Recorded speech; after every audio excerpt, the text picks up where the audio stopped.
Vocês me perguntaram o que eu achei da Helaena da série. E sinceramente, no meu coração, eu fiquei decepcionada.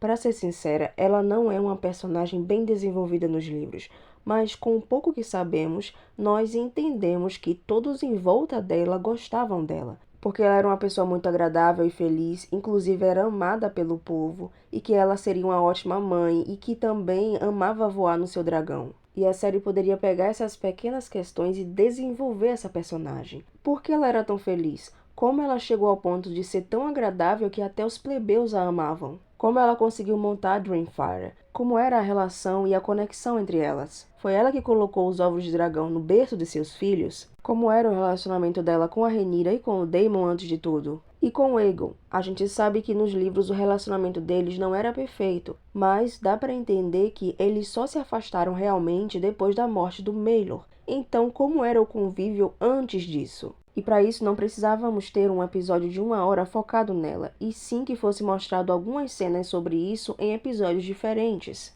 Tudo isso construiria a personagem para vermos a mudança que ela teve depois da morte de um dos filhos, e como isso afetou o resto da família e do povo. E isso também mostraria o pensamento estratégico do Daemon, que acabou de inutilizar uma das Cavaleiras de Dragão do time opositor e todos aqueles ligados a ela. Só que eles mudaram a personagem ao ponto de que realmente a atriz é fofa, a personagem é inocente. Foi interessante ver como as pessoas lidam com uma pessoa atípica nesse mundo. Só que, infelizmente, as outras nuances foram esquecidas. E, sinceramente, tirando algumas partes de tristeza pontual, eu não vejo tanta diferença entre a Helaena antes e depois de perder o filho.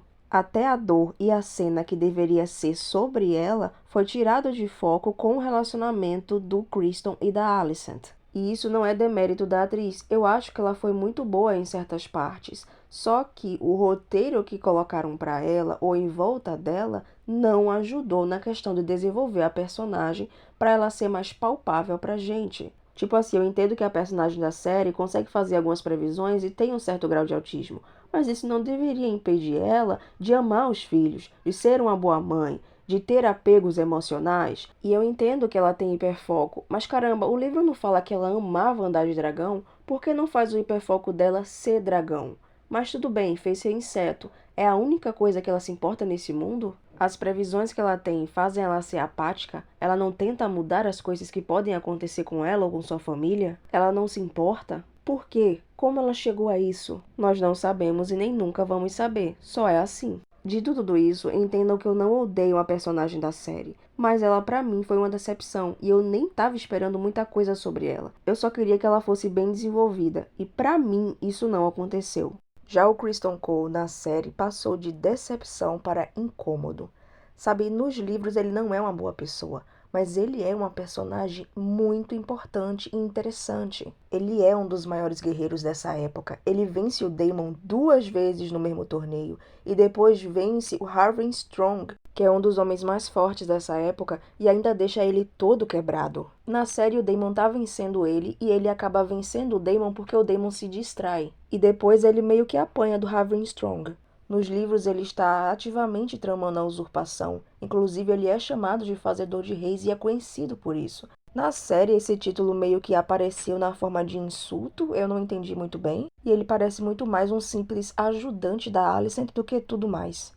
Nos livros ele foi responsável pela maioria das estratégias dos Verdes que deram certo, e se as outras pessoas seguissem os outros conselhos dele, provavelmente continuaria dando certo para seu time, e é por isso que colocam ele no lugar de Otto Hightower, porque seus planos e seus conselhos estão dando frutos imediatos, ao contrário dos conselhos e planos do Otto, que estão demorando para dar frutos. Nos livros, me parece que se o Criston tivesse no time que a maioria das pessoas gosta, ele seria uma das personagens mais ovacionadas dessa época, justamente pela inteligência e estratégia dele. Na série, pra mim, ele é insuportável. Ele virou uma piada mal feita. Pelo amor de Deus, deletem logo o Criston. Ele passou de uma personagem que poderia ser interessante para uma personagem que é só capacho. capacho da Rhaenyra, capacho da Alicent. E eu até posso dar um desconto, porque na segunda temporada apareceu vislumbres do que deveria ser a inteligência estratégica do Criston. Ele teve algumas pequenas cenas realmente boas. Só que ao invés de eles focarem nisso, porque eles estão numa guerra, eles ficam focando na porcaria do relacionamentozinho dele com a Alicent. Não me levem a mal, não é como se essa personagem tivesse me decepcionado.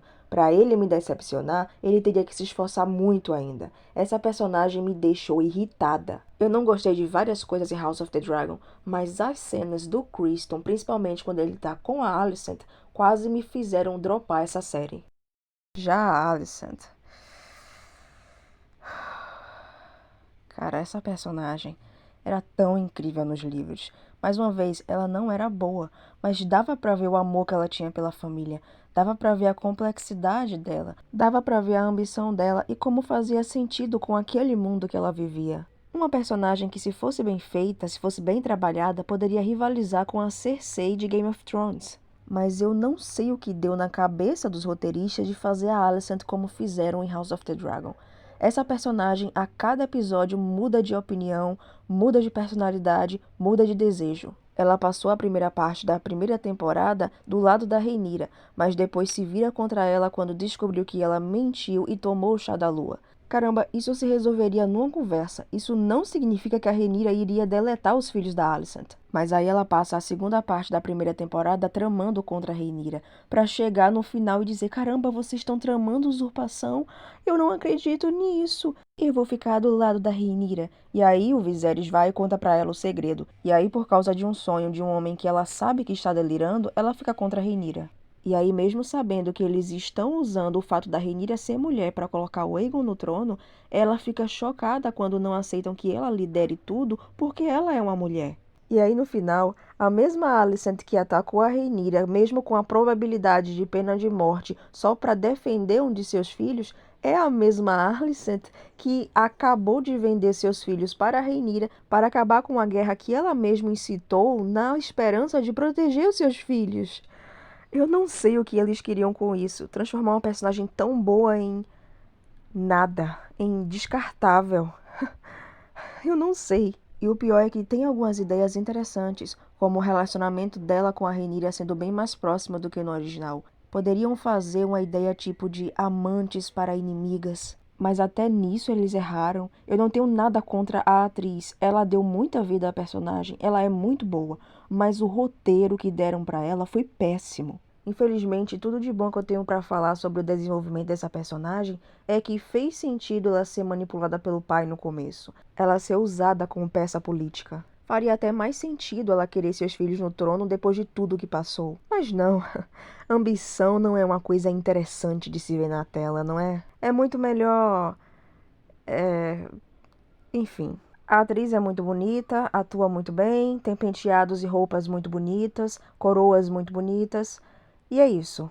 Na segunda temporada ela não serve pra nada a não ser dormir com o Criston e vender os filhos no final. Não dá nem muita vontade de ver como ela vai superar o que ela tá passando, porque sinceramente ela não tá passando por nada. Quer dizer, algumas coisas tristes aconteceram com a família dela, mas eu não sei dizer se ela realmente se importa ou não. Mas vamos esperar para a próxima temporada. Já o Aemond me surpreendeu. Eu esperava nada dessa personagem. Nos livros ele foi criado para ser um clone mal feito do Daemon que não era bem sucedido como o Daemon era. Mas na série, com a atuação e com o roteiro que foi dado para ele cresceu de uma forma que se tornou o meu favorito. Eu conseguia entender suas ações, reações, falas e pensamentos. Até em certas ocasiões em que eu não concordava com a decisão do roteiro, eu conseguia entender por que fazia sentido com a personagem. Por exemplo, eu não gostei de como eles desenvolveram a relação do Aemond com o Aegon e nem com o fato do Aemond ter queimado o Aegon, mas fez todo sentido com o que eles construíram dos personagens desde o começo. Eu também não gostei do fato dele ter ameaçado a Elaena, mas naquele momento fazia todo sentido, porque ele não estava tendo ajuda. E ele precisava de mais um dragão. E a Relaena tinha Dreamfire, um dragão antigo e poderoso. E ela indo para a guerra com o Aemond poderia ajudar muito a proteger a própria família deles. E aí eu fiquei pensando, caramba, o Aemond não tá tão errado assim. E aí você vai olhando para os outros episódios e vendo cada vez mais coisas que constroem e aprofundam a personagem.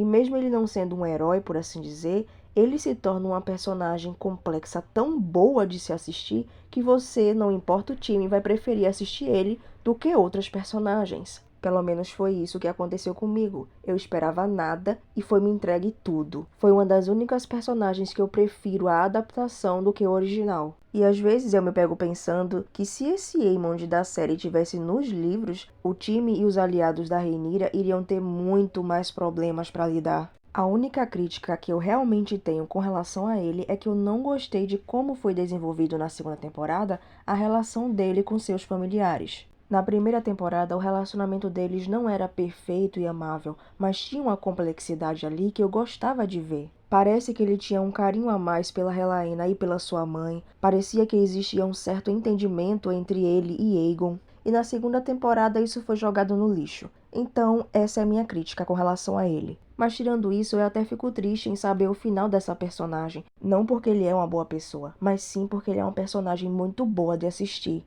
E é engraçado que eu não pensei que estaria falando isso com relação ao Aemond, e sim com relação ao Daemon, mas não é o caso. Já o Aegon, eu não precisava que ele fosse uma pessoa melhor, eu precisava só que ele fosse um pouco mais complexo, que ele tivesse nuances. Por exemplo, nos livros, ele trai Helaena várias vezes, a Helaena sabe que ele tem amantes, então o relacionamento não é perfeito. Mas mesmo assim, quando as pessoas vão procurar o Aegon, eles procuram no quarto da Helaena, porque eles dormem juntos, o que não é tão comum naquela época. Os seus lords e ladies, seus príncipes e princesas, reis e rainhas tinham seus quartos, tinham suas camas, eles não dormiam juntos. E eles dormem juntos. Eles só param de dormir juntos depois de Sangue e Queijo, quando a Helaena começa a ficar depressiva e começa a se afastar dos filhos. Por que isso acontecia com eles? Qual era o tipo de intimidade, o tipo de relacionamento que eles tinham? Porque existia alguma coisa ali a mais, mesmo que não fosse romântico, fiel ou sexual. Outro exemplo, quando as pessoas tentam fazer dele rei, ele nega várias vezes e só aceita quando eles convencem ele de que a Rhaenyra e o Daemon vão acabar deletando a família dele porque eles são um problema na reivindicação da Rhaenyra. E só aí, porque existe uma ameaça para a família dele, é que ele aceita ser rei. Mais uma vez, eu não estou dizendo que ele é santo, ele é uma pessoa horrível. Só que existe um tipo de amor e cuidado dele com a família, o que eu não vejo muito na série. Outra diferença, na série, o Aegon fazia bullying com o Aemond até depois de adulto. Nos livros, o Aegon faz um banquete para o Aemond quando ele deleta o Lucerys. Ele quer fazer, no final de tudo, uma estátua do Aemond. Então, embora o relacionamento deles não seja perfeito, não é a mesma coisa. O mesmo acontece com a relação do Aegon com o Sunfyre. Gente, nos livros, o Aegon ama o Sunfyre, é palpável isso. Só que na série eles colocaram o Aegon indo bêbado em cima do dragão pra guerra, sem plano nenhum. Sem nenhum tipo de cuidado com esse dragão. Eu não sei. Existe um tipo de conexão diferente e interessante que é mostrada nos livros com relação aos verdes e os dragões. Só que na série eles simplesmente ignoraram tudo isso para focar nessa conexão com os negros, que são os puros, que não existem héteros, tá? Para deixar bem claro. Que são os Targaryen verdadeiros, que são o lado certo. E isso tira muito da essência do que o Martin quer mostrar, que é o coração humano em conflito consigo mesmo e as consequências que isso traz. O Aegon sempre foi um bêbado idiota que fez muita besteira, mas ele não era apenas isso, ele tinha nuances. E agora ele só é unilateral. E eu não gostei disso. Tipo, ele nem é uma decepção, ele é só um mau aproveitamento de uma personagem que poderia ter muita coisa. Então é uma pena pra mim como reduziram ele na série. Mas e vocês, o que acham disso? Gostaram do time verde na série? E nos livros? Deixem nos comentários.